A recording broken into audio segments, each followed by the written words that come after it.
Shalom, welcome to the Jewish Task Force, JTF.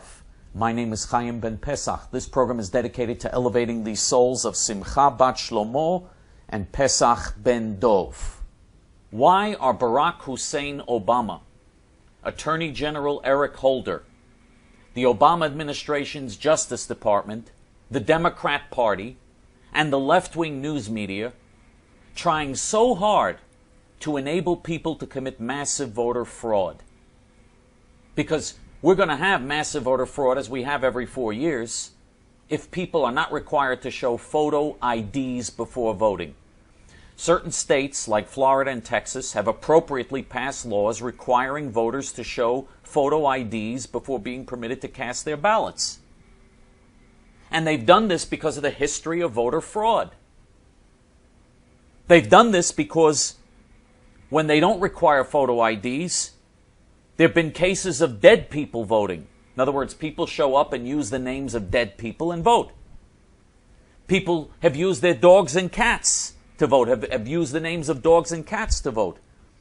Babies have voted. Babies have been registered as voters and have voted. Illegal aliens have voted. That takes place on a pretty big scale in certain states. Illegal aliens have been voting.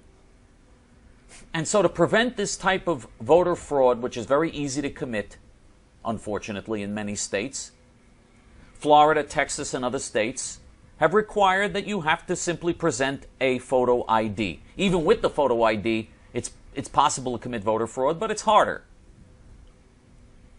And so Barack Hussein Obama and the Democrats and his Justice Department and the news media have been saying it's racist to require people to present a photo ID before voting. I mean, this is absurd. If you have to present a photo ID, how is that racist? All people of all races have to present a photo ID. The same Justice Department of the Obama administration that is saying that you should not be required to present a photo ID before voting. This same Justice Department requires you to present a photo ID before you can get into their building.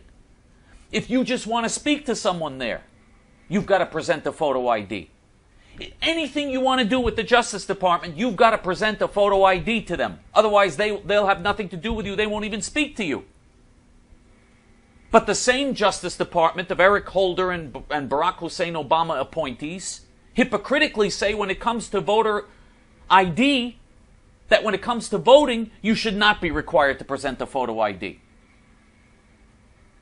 And the left-wing news media are also a bunch of lying hypocrites.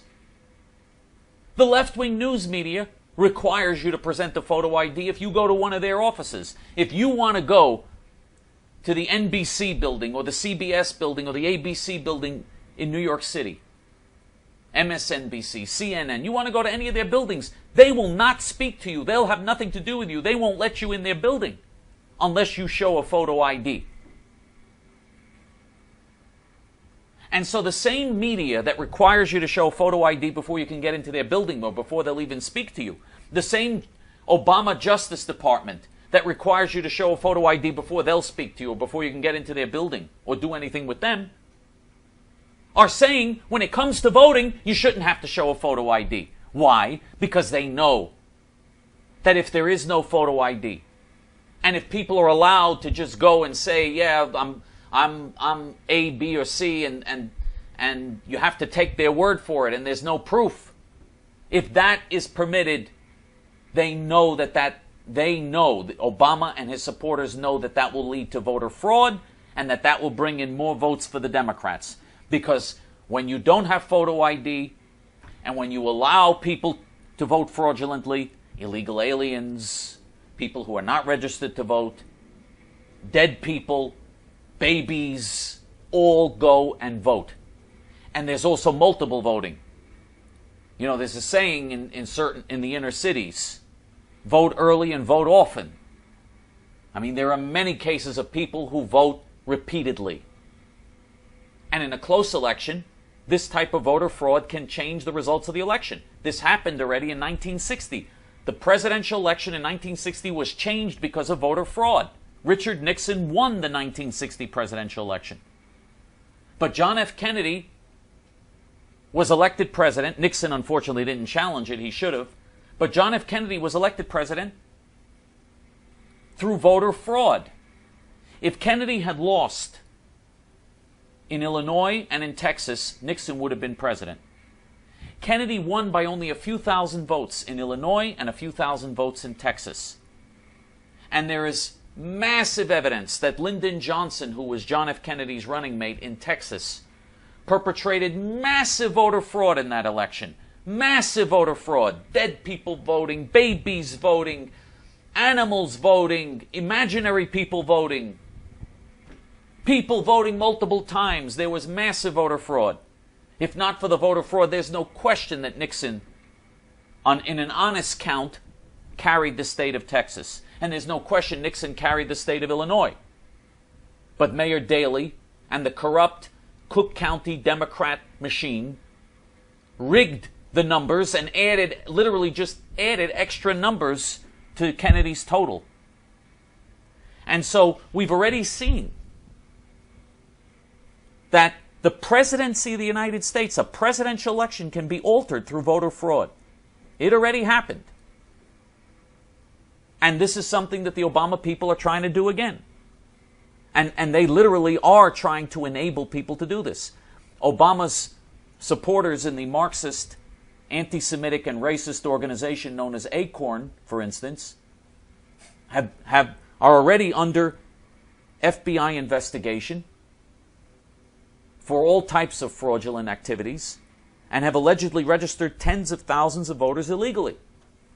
Tens of thousands of voters have allegedly been registered illegally, and there are investigations pending on this from A.C.O.R.N, a Marxist, racist, anti-Semitic organization that supports Barack Hussein Obama, and Obama has defended them and worked with them and supported them throughout his political career. Other groups like the NAACP, which engages in voter fraud as well, by the way. The NAACP enables people to register without any checking or anything else because they know that that's going to lead to a certain number of people who are going to do things fraudulently. That organization also is involved, along with other so-called civil rights groups, in registering people improperly. We have a situation here where the election can be tipped in the direction of Barack Hussein Obama illegally, improperly. The only thing we ask for is that people vote according to the law. If you're a registered voter, you should be permitted to vote. Show your photo ID and prove that you're a registered voter by showing your photo ID. Just the way all the people that are now challenging this require you to do. If you go to their office or if you go to their building, they require you to show a photo ID. You should also be required to show a photo ID before voting. That's all we're saying. We want to make sure that this is clean and honest and true and legal, and that people who are real voters are able to vote and should only be allowed to vote once and vote honestly. Is anything wrong with that? If there's an honest election, Mitt Romney has a better chance of getting elected, and that's why the Obama people are trying to make sure that those who want voter fraud and those who don't want a photo ID are allowed to commit voter fraud. We've got to do everything we can to stop this corrupt administration, the Obama administration, from winning on November 6th, because they're destroying the foundation of law, the very foundation of law in the United States. And we will not recognize this country if, God forbid, Barack Hussein Obama is reelected to a second term. We've got to do everything we can to elect Mitt Romney and to prevent the catastrophe of an Obama reelection, God forbid. If you agree, then join us at JTF, because we're exposing things that other people don't dare speak about. You don't have to be Jewish to join JTF. About half of our members are not Jewish. The link to join is below. Hope to see you on our forum. Shalom.